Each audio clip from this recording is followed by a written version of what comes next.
আসসালামু আলাইকুম সুপ্রিয় দর্শক মণ্ডলী, আজ আমরা জানব রোমের বাদশাহের কয়েদির ঘটনা। প্রিয় দর্শক মণ্ডলী, ভিডিওটি না টেনে ধৈর্য সহকারে প্রথম থেকে শেষ অবধি দেখার অনুরোধ রইল। স্পেনের এক নেককার লোকের ছেলেকে রোমের বাদশাহ বন্দি করেছিল। নেককার লোকটি হুজুর সাল্লাল্লাহু আলাইহি ওয়াসাল্লামের কাছে আর্জি পেশ করার জন্য মদিনায় মনোয়ারার উদ্দেশ্যে যাত্রা দিলেন। রাস্তায় এক বন্ধুর সাথে দেখা হলো। বন্ধু জিজ্ঞাসা করলো, কোথায় যাচ্ছ? তখন সে বলল, আমার ছেলেকে রোমের বাদশাহ বন্দি করেছে এবং 300 টাকা জরিমানা করেছে।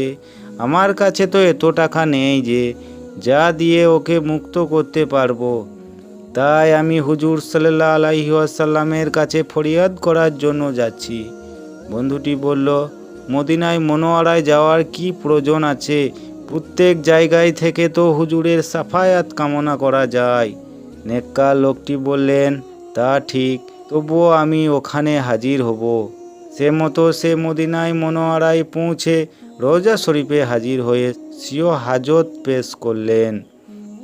স্বপ্নে হুজুর সাল্লাল্লাহু আলাইহি ওয়াসাল্লামের সাক্ষাৎ লাভ করলেন। হুজুর ওকে বললেন, যাও নিজের শহরে ফিরে যাও। ফিরে এসে দেখে ছেলে ঘরে এসে গেছে। ছেলের কাছে মুক্তি পাওয়ার ঘটনা জানতে চাইলে ছেলে বলল, অমুক রাতে আমাকে ও আমার সকল সাথী বন্দীদেরকে বাদশাহ স্বয়ং মুক্তি করে দিয়েছে। নেককার বান্দাটি হিসেব করে দেখলেন যে এটা সেই রাত্রি ছিল যে রাত্রি সেই হুজুর সাল্লাল্লাহু আলাইহি ওয়াসাল্লামের সাক্ষাৎ লাভ করেছিলেন এবং হুজুর বলেছিলেন, যাও নিজের শহরে ফিরে যাও।